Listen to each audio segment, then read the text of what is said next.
prochaine personne qui va présenter, c'est qui, comme je disais tantôt, qui est présentement à la maîtrise en histoire, pas en histoire, en éducation, excusez. Puis tu gradues cette année, je me trompe pas. OK. Donc, je vais vous laisser présenter sa présentation. C'est un exemple didactique. Je te laisse la parole. Bon, ben, je vais me présenter plus que ça, je pense que vous connaissez tous. Moi, ce que j'ai fait, c'est un exemple de didactique d'histoire. C'est vraiment mon mémoire que je vous présente, où ce que je suis rendu en ce moment. Ça va parler d'éthique. Pour ceux qui ne savent pas ce que l'éthique, c'est les technologies d'information et de communication. Puis l'éthique, on a un exemple de ça, qu'est-ce que c'est. L'éducation à la citoyenneté et à la pensée critique aussi. C'est des volets que je touche avec mon mémoire. Je vais d'abord vous parler un petit peu de ma problématique, cadre théorique, recension d'outils, quelques outils que j'ai consultés. Mon outil à moi, un exemple de validation d'outils que j'ai utilisé avec un scénario d'apprentissage que j'ai créé, puis une conclusion. Peut-être qu'il y en a d'entre vous qui ne sont pas familiers avec le monde de l'éducation, mais ce que je fais, c'est vous avez juste besoin d'arrêter et de me poser une question si vous ne comprenez pas certains termes. Parce que c'est sûr, il y a des choses que je vais passer quand même assez rapidement, parce que j'ai pas tellement de temps. Donc, dans ma problématique, je discute un petit peu de la réalité du 21e siècle, juste en général. Les problèmes de société qu'on a, changement climatique, tout par rapport à l'économie, les réalités, puis je mets les sciences humaines autour de cette compréhension-là. En d'autres mots, l'histoire, qui fait partie des sciences humaines, nous permet de comprendre un petit peu ce qui s'est passé aujourd'hui, qu'est-ce qui se passe aujourd'hui. C'est un petit peu dans cette optique-là que les programmes d'études à l'école vont. La pédagogie changeante, ça c'est une autre partie de mon contexte, c'est que la pédagogie change, on a des tendances nouvelles. Je dis pas si nouvelles que ça parce que ce qui arrive, c'est que les tendances nouvelles qu'on a aujourd'hui, vraiment, c'est des philosophies qui datent de l'époque des Lumières, dans bien des cas. Mais c'est juste aujourd'hui, surtout depuis une couple d'années, qu'on commence vraiment à développer des outils pratiques, malgré qu'ils n'ont pas encore toute la popularité dans les écoles. Le contexte du Nouveau-Brunswick, on a la fameuse pédagogie actualisante en 2002 qui a été créée par la Faculté des sciences d'éducation qui dit un peu les nouvelles pédagogies, tout ça, les nouvelles formes qu'on peut avoir, l'unicité, conscientisation, engagement, puis plusieurs autres. Et l'émergence des technologies dans la vie quotidienne des élèves, même dans votre vie quotidienne aussi. Tout le monde a un téléphone intelligent, quasiment, ou pratiquement tout le monde. Puis ils peuvent aller sur plusieurs applications, plusieurs sites, puis trouver beaucoup d'informations. Puis même produire des choses juste en pitonnant. C'est vraiment ça qui est changé. Puis la difficulté des enseignants à s'adapter, ça c'est vraiment là que je veux en venir avec ma problématique. Parce que souvent, les gens se sentent dépassés par les nouveaux outils. C'est très large. Souvent, c'est très difficile parce que les gens ne sont pas nés avec un cellulaire dans la main ou un ordinateur dans la main. Puis, ils trouvent ça difficile de faire le saut avec les nouveaux outils. Donc, sur ces mots, ça m'amène à mon problème. Vraiment, c'est comment planifier pour intégrer l'éthique aux sciences humaines en histoire, l'éthique, la pensée critique et l'éducation à la citoyenneté, qui est un autre de mes volets, et l'élève actif aussi. On va voir ce que c'est tantôt l'élève actif. Je sais que c'est un abuso, peut-être ça ne dit pas grand-chose, mais à force de consulter des auteurs, j'ai créé ma propre définition de ce qu'est un élève actif. Les buts et les objectifs, je ne dirais pas ça, là, tout complet, mais c'est vraiment de créer un outil pour les enseignants pour leur aider à enseigner avec ça. Donc, l'éthique, éducation, citoyenneté, pensée critique et l'élève actif. Donc, je vous ai déjà un petit peu résumé ça dans mon problème. Le cadre théorique, c'est là que vous devez ouvrir vos oreilles parce que si vous voulez comprendre le reste, c'est important. Ça, c'est mon cadre. Soyez pas. Je ne vais pas tout expliquer ça. Là. Je vais me concentrer à l'essentiel. Je vais dire quelques mots sur la terminologie. Nous autres, on utilise démarche apprentissage enseignement, c'est les trois temps. Préparation, réalisation, intégration. L'évaluation formative, sommative, diagnostique. Formative, c'est celle-là qu'on donne pas de note, mais on donne juste une rétroaction. Sommative, c'est quand on donne la note à la fin. Diagnostic, c'est avant pour savoir un peu qu'est-ce que les élèves ont besoin. Les résultats d'apprentissage, ça c'est les finalités du programme. Par exemple, si on veut que l'élève soit capable d'utiliser la méthode historique, mais ça c'est un résultat d'apprentissage, c'est la finalité. Donc, aussi, l'éducation citoyenneté, je vais diapo, pensée critique aussi. Apprentissage de haut niveau aussi, puis l'éthique, l'éthique, j'en ai pas beaucoup.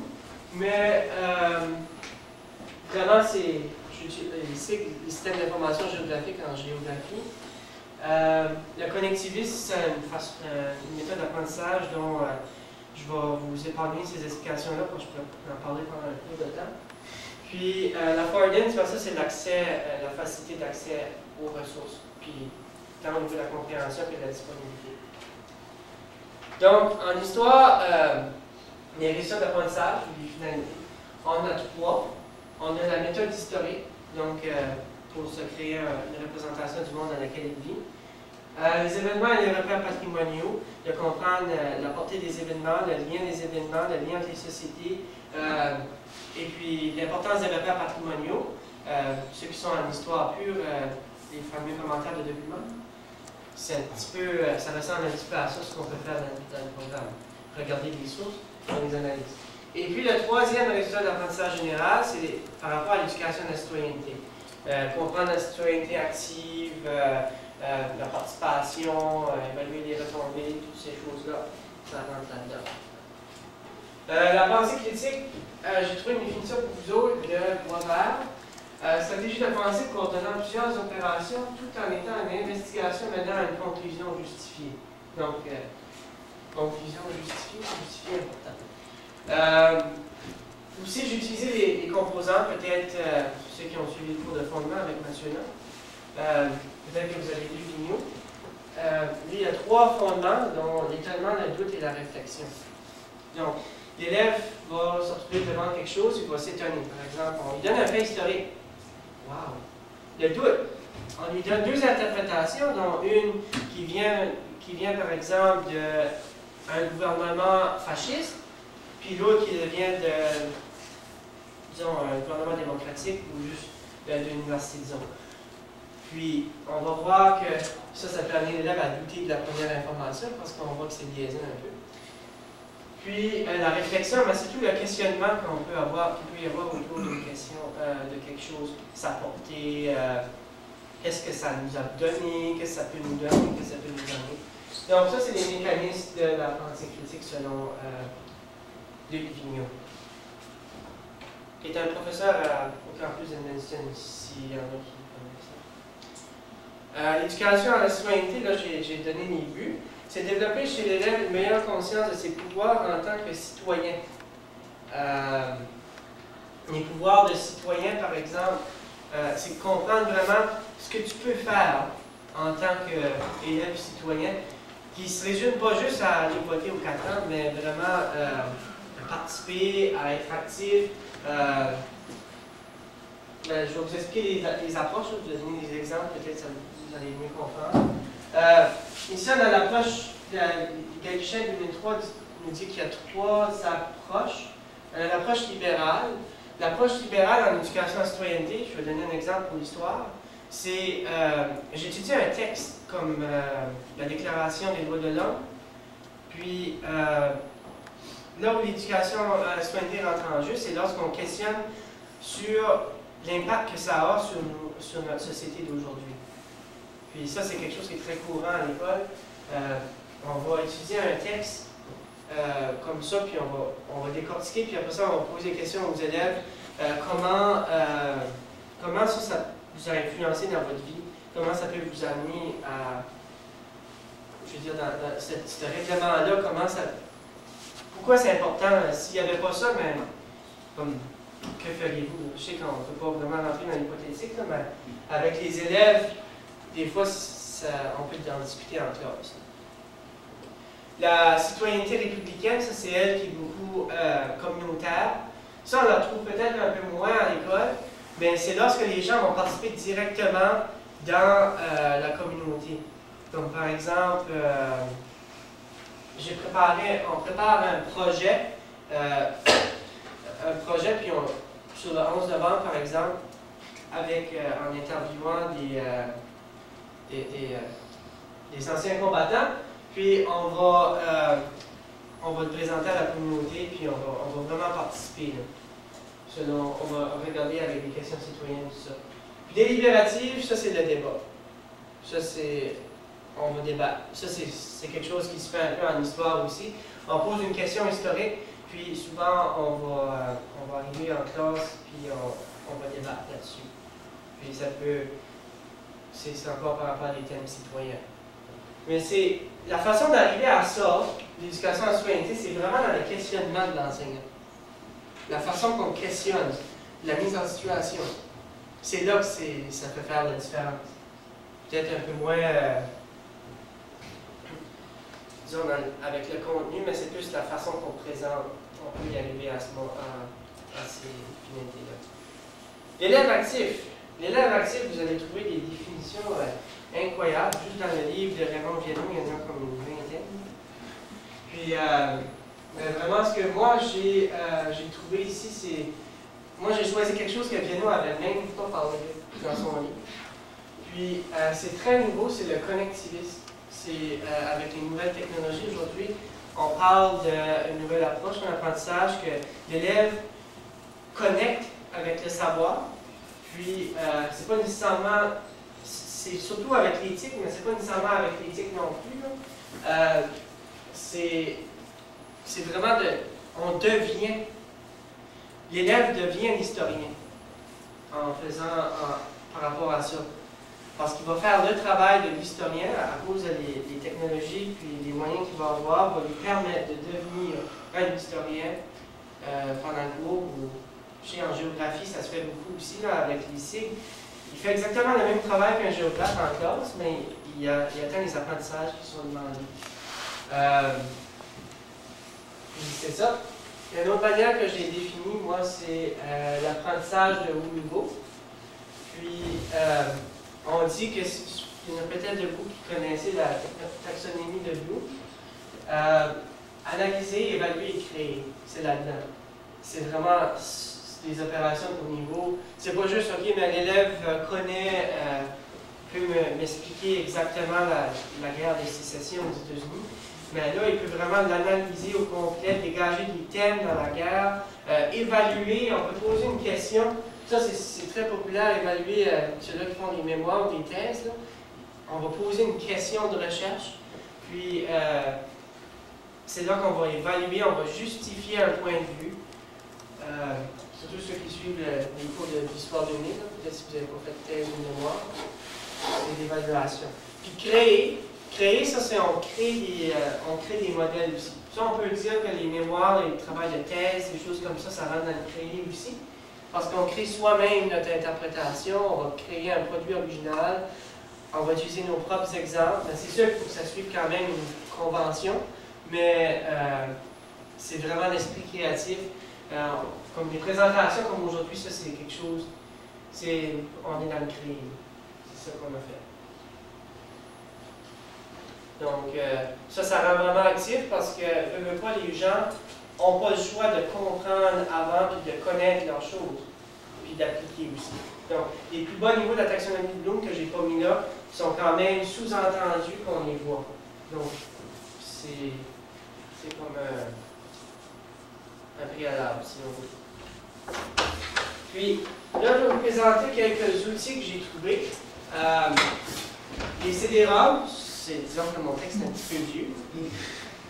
CD-ROM, les sources en ligne. J'ai trouvé ça dans les textes de 2005.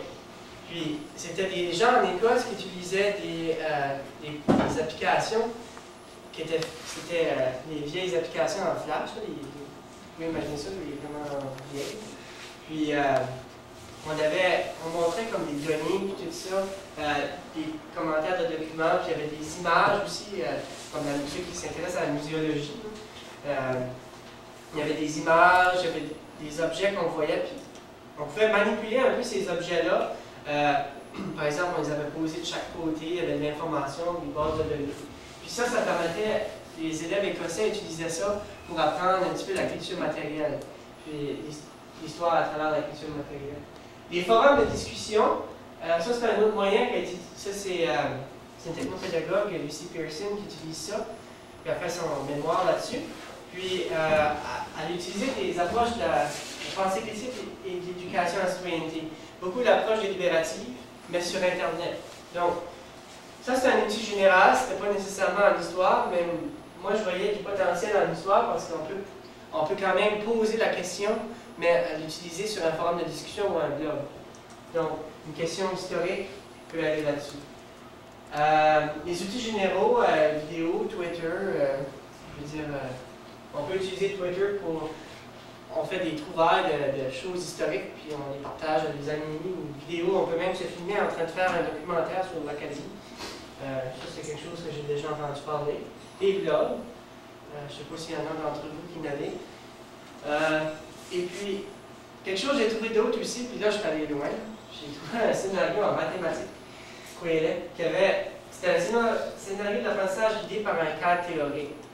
Puis, c'est là que je me suis inspiré pour créer le mien, parce que je me suis dit, j'ai utilisé un modèle un petit peu similaire au niveau de la forme, pas au niveau du contenu, parce que c'est de la mathématique. Mais au niveau de la forme, j'ai pu me servir de ça.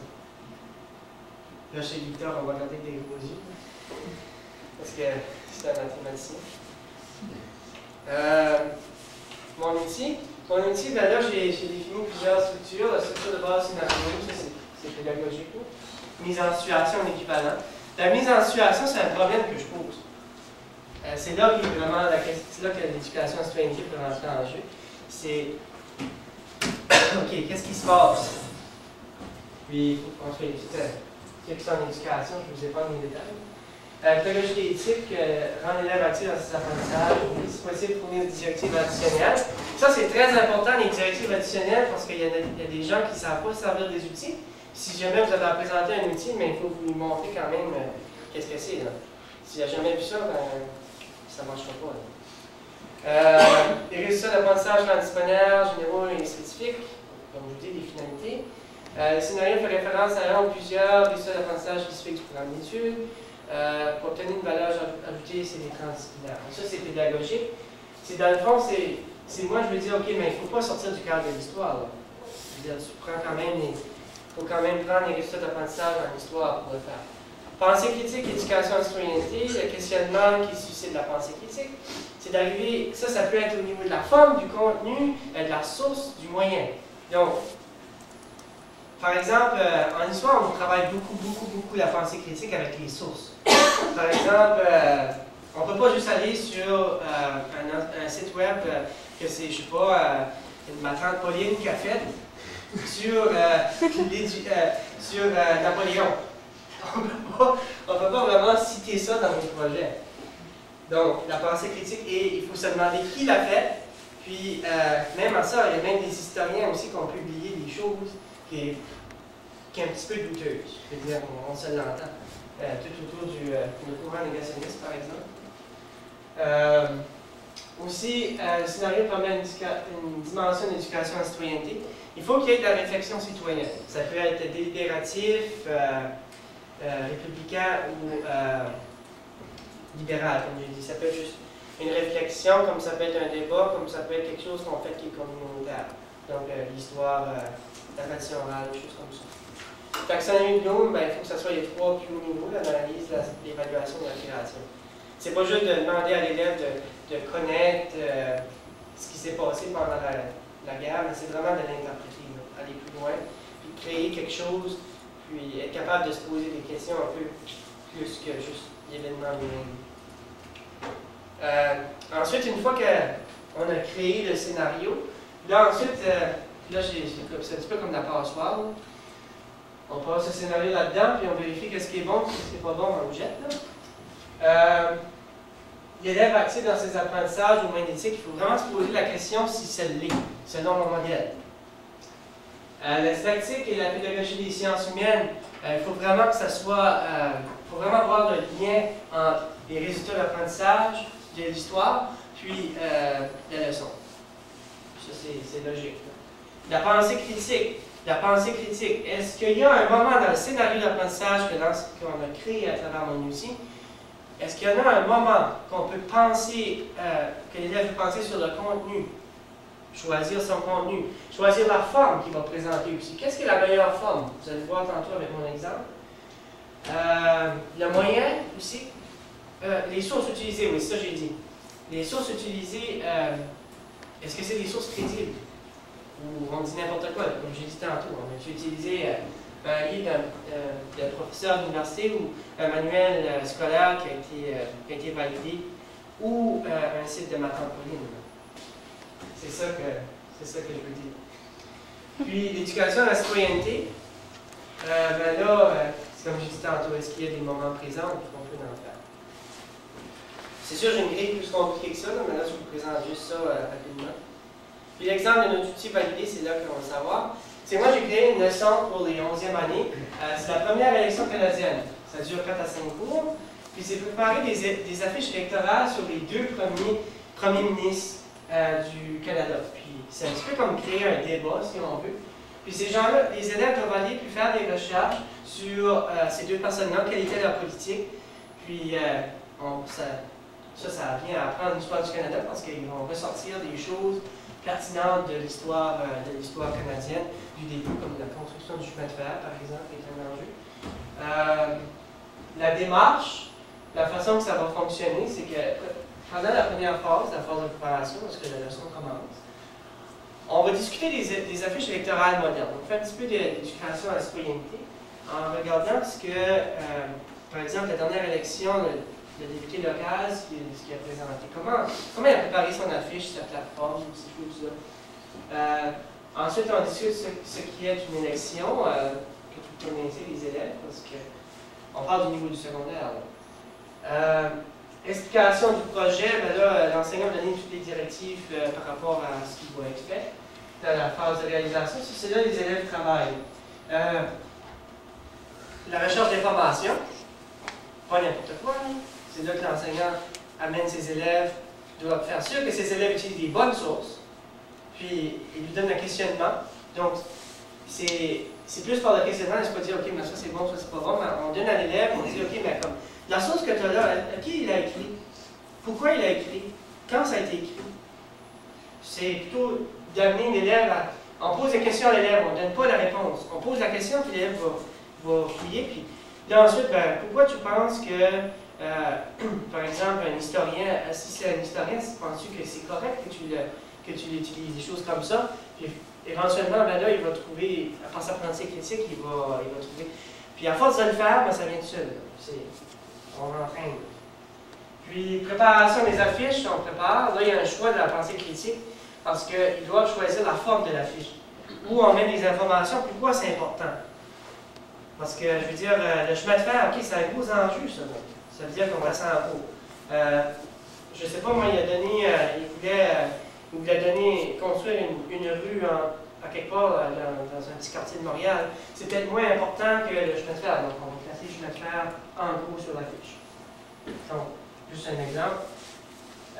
L'évaluation formative, l'enseignant, l'élève, va regarder la grille d'évaluation que j'ai préparée, mais je ne vous ai pas montré. Puis il va se dire, OK, mais comme.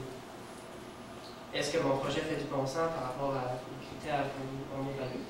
Puis ensuite, l'intégration, ça c'est vraiment là qu'il y a l'évaluation sommative. Puis le transfert.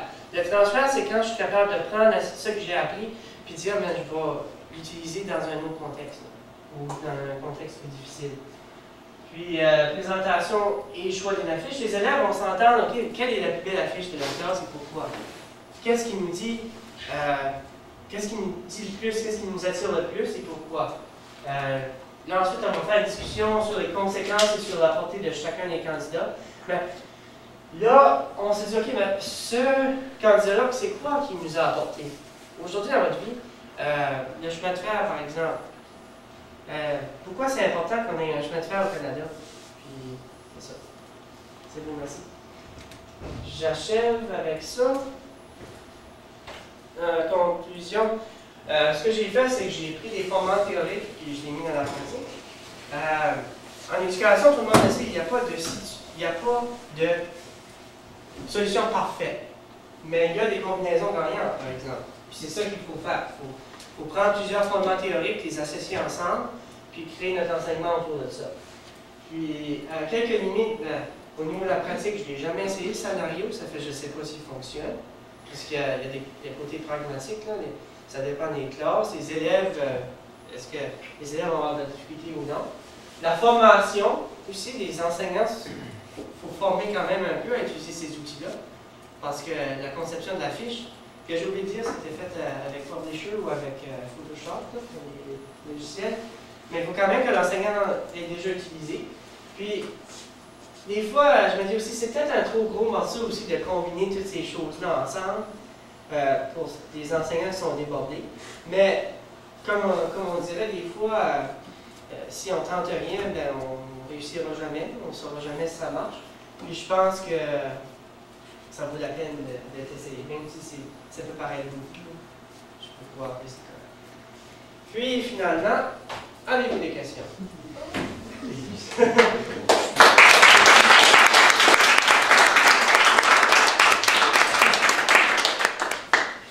Donc, je sais que j'ai beaucoup parlé, il y a beaucoup de choses. Il y en a qui n'ont jamais vu ça, je sais.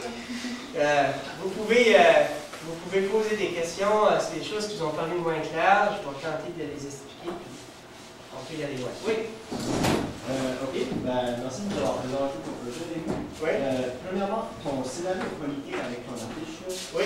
Tu avais dit qu'à la fin de ton scénario, tu avais une évaluation sommative par rapport à l'affiche. Oui. OK. Ben, moi, ce que j'ai pu comprendre, c'est que le règle numéro 1 et le règle numéro 2 peuvent être facilement évalués. Oui. Le troisième règle, qui est la conscience de citoyenneté, comment est-ce qu'on fait pour vraiment, réellement évaluer ça par rapport à ton scénario politique? Quand je veux dire, les élèves, oui, ils peuvent toujours nous dire oui, j'ai la conscience citoyenneté parce que c'est toujours de voir ça aussi. Mais c'est peut-être au niveau de l'argumentation, comme si générique qui parle des points saillants d'appui qui sont justifiés de manière à ce que leur choix paraisse évident. Mais comme c'est là-dedans qu'on peut vraiment évaluer l'éducation de la citoyenneté. C'est sûr que c'est pas direct, là. Cette grille-là, elle n'est peut-être pas parfaite, là, mais c'est pas directement l'éducation de la citoyenneté qu'on évalue, mais on évalue dans ça. Parce que l'élève doit justifier pourquoi il a utilisé certains éléments, pourquoi c'est important. Puis, je l'ai peut-être moins inscrit, mais il doit expliquer pourquoi il est parti de son affiche. Là. Parce qu'il la présente quand même aux gens, puis il doit l'expliquer. Ça fait que c'était à ce niveau-là qu'on peut dire, OK, mais il a vraiment compris quelque chose. Puis oui, je sais, le transfert, c'est difficile parce qu'il peut arriver chez eux, puis tout avoir oublié, mais ça c'est un problème, c'est qu'il faut toujours avoir un continuum. Ça, c'est vraiment à l'enseignant de faire en sorte que son travail se continue. C'est qu'il fasse souvent des scénarios comme ça fait que éventuellement, ça rentre dans la tête de l'élève. C'est un petit peu ça. J'ai répondu à ta question? Bon. D'autres choses? Oui? J'ai deux petites remarques ou questions futures. Première par rapport à c'est tout par rapport à des sources. Je vais commencer avec ma tante. Pour mieux comprendre ce qui se passe dans mon ancien pays, la Russie, je me fie au Facebook de ma tante plus qu'aux informations officielles. Avec toute démocratie en politique qui s'installe là-bas, je pense qu'il y a aujourd'hui, surtout dans la perspective connectiviste, on pourra débattre, il y a cet élément-là de la valeur de co-construction des connaissances à partir des débats et des points de vue divergents. Oui.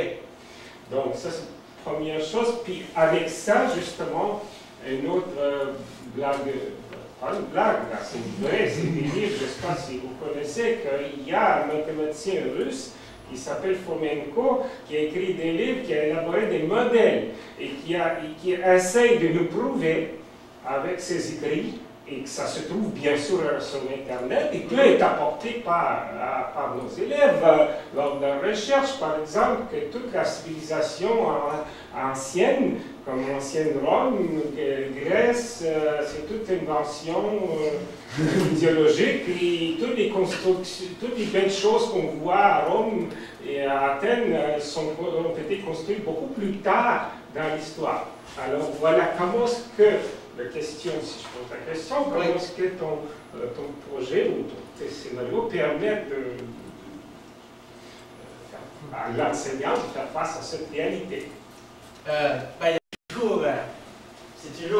C'est peut-être pas mentionné noir sur blanc dans le scénario, mais c'est qu'il y a des choses que j'ai mentionnées à un moment donné que c'est vraiment à l'enseignant de s'adapter à la réalité, parce qu'il peut y avoir des questions comme ça.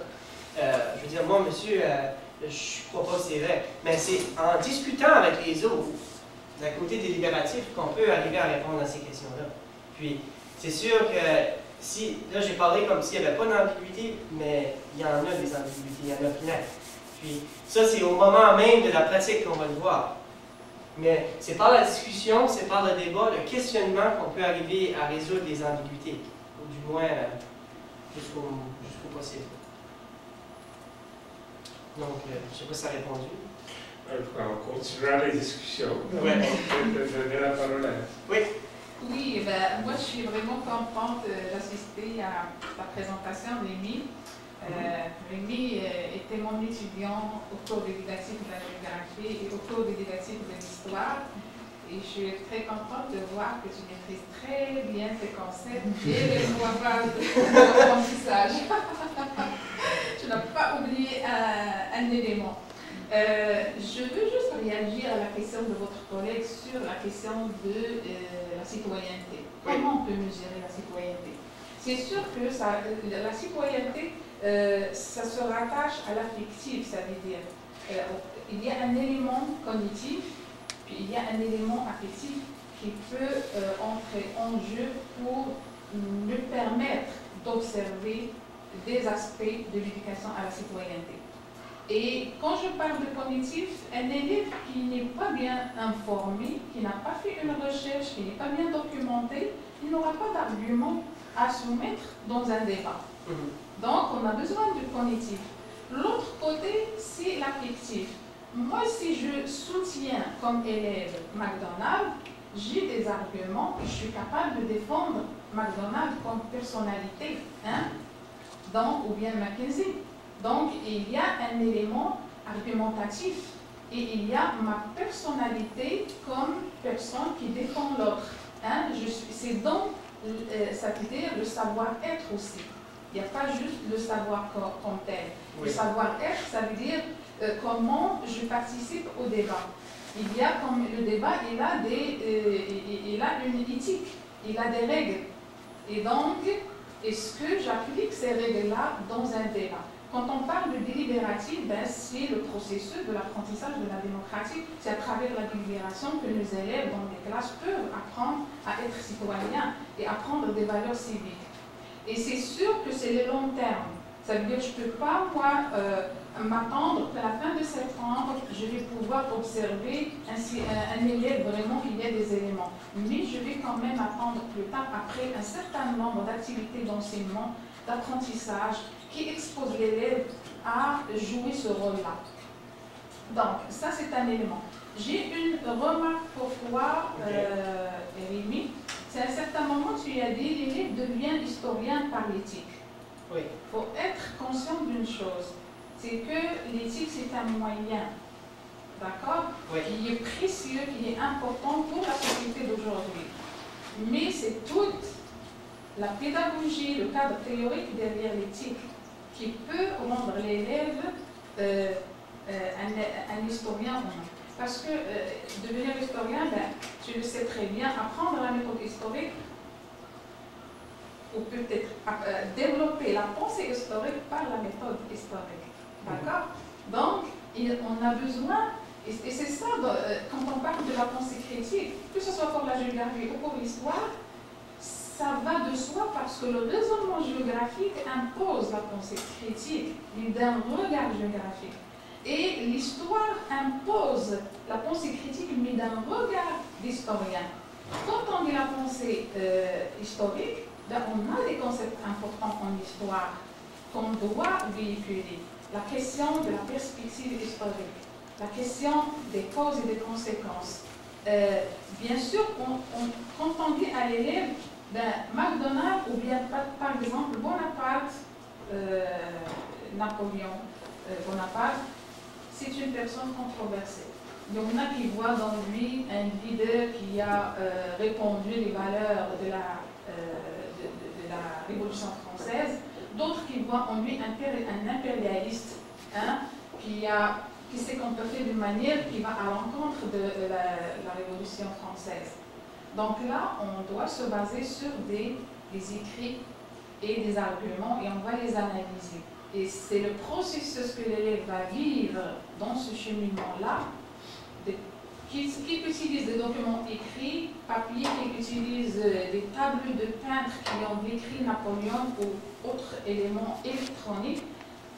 C'est le processus et le cheminement de la pensée historique qui va faire de lui quelqu'un de critique et quelqu'un qui peut être un historien. Ben, vous avez vu, c'est très complexe. J'ai beaucoup de concepts. Mais bravo, je suis fière de toi. Je vais encore vous montrer merci. Je vais encore vous montrer ça.